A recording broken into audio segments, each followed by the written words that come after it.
in my opinion, one of the most consistent bands. You know, they've had better albums and weaker albums, but probably the one with the most consistent catalog, in my opinion, is Testament. The only one close to them, Overkill. Yeah, pretty close. Overkill does not, in my opinion, does not have a bad record. Testament does not really have a bad record. I know some people did not like the Demonic. Yeah, I loved it personally. I wasn't a fan because of just the direction too of death it. metal for you. Yeah, pretty much. But overall, the entire catalog in its entirety, pretty consistent. Yeah, Testament's great. It's funny. I was listening to a bunch of Testament this week, and that fucking Parabellum record is so great. You know, I don't know how that's not album of the year for every metalhead. It's so good. But you know what's amazing is that this band is 40 years old, and to put a record out there that just smashes you in the face like that, it's just it's like what changed? You know what changed since the last record? You know, anything from like the Brotherhood of the Snake and what was the other one? Something of Thrash. Yeah. And then all of a sudden you come back with this, and it's just like, what was the key element there that, well, the band has been saying it's the drummer. They do have a new drummer, that Chris Dovis. Okay. And the band, every interview that I've seen with Skolnick and Peterson and Chuck, they're all saying that guy gave them new life, like new energy. So is this like Ian Gillan saying that their new guy gave them new life? Yeah, maybe. I mean, all of a sudden we're energized again, or like what Foreigner has said. Yeah, about Luis Maldonado. Yeah, their new vocalist gave them new life, and all of a sudden they're just re-energized again, and they got another decade under their belt to go. Sure. I swear to God, Jim just writes things to look like a fucking moron. Okay. Testament was done after Practice What You Preach. What, are you kidding me? Jim is an idiot. So I love Jim to death, but man, he's a fucking idiot sometimes. How can you possibly say that? You can't be a fan of metal and not like Low. Low is my favorite Testament record. Even if you don't like Testament, you have to like something on Low. It's that good. And The Gathering is that good. Jim is just a fool. You know what it is? Testament probably has never done a Smoke on the Water cover. Then Jim would love them. Knocking at your back door. Right. Then Jim would be all in. To say something as dumb as that, though, they haven't been good since Practice What You Preach. Are you kidding? How about Souls of Black? That was a pretty fucking great record, too. Yeah. With Falling Fast on it. My favorite Testament song of all time. The title track alone is a badass tune. Yeah.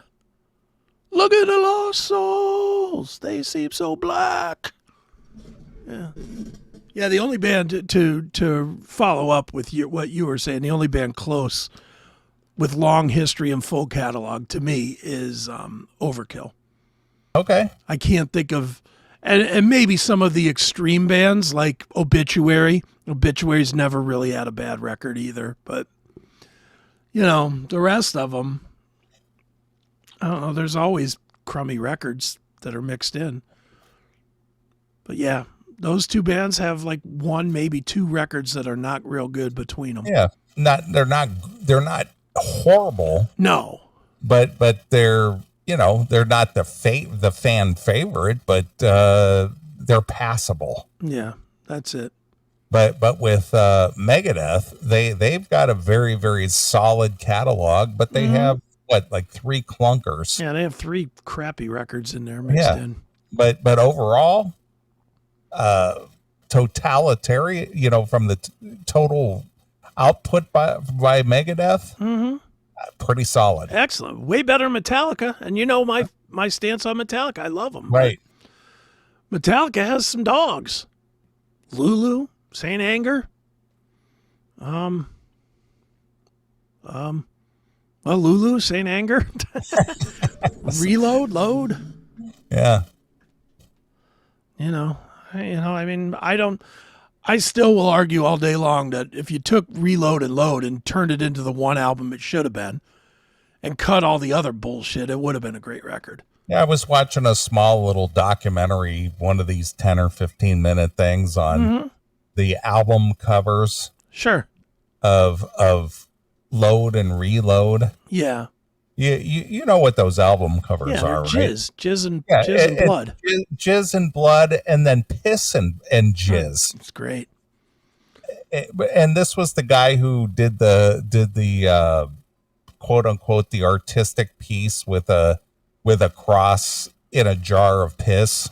Oh, good. Did you know that? No, I didn't know that. Remember that one outraged the right wing Christian folks that some artist put a cross in a jar of piss, and that was his artistic statement. Well, this is the same guy who designed the Metallica Load and Reload records. That's all Lars. First, it's cow's blood and the artist's own jizz. Great. Under a glass. And then the Reload is his own piss and jizz under a glass. Yeah, that's just terrible. How cutting edge is that? It wasn't.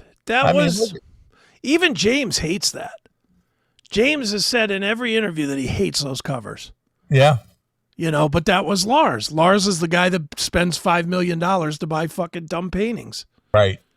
He married some broad that's into art, so now he's into art. Sure. This is the same guy that was stealing out of the fucking convenience stores in Cliffa Mall video. They were in there stealing beer and shit. And then he's spending $5 million on a piece of art and contracted somebody to come on a fucking plate and call it their album art. Yeah, look at this. It's piss and jizz. Oh, cool.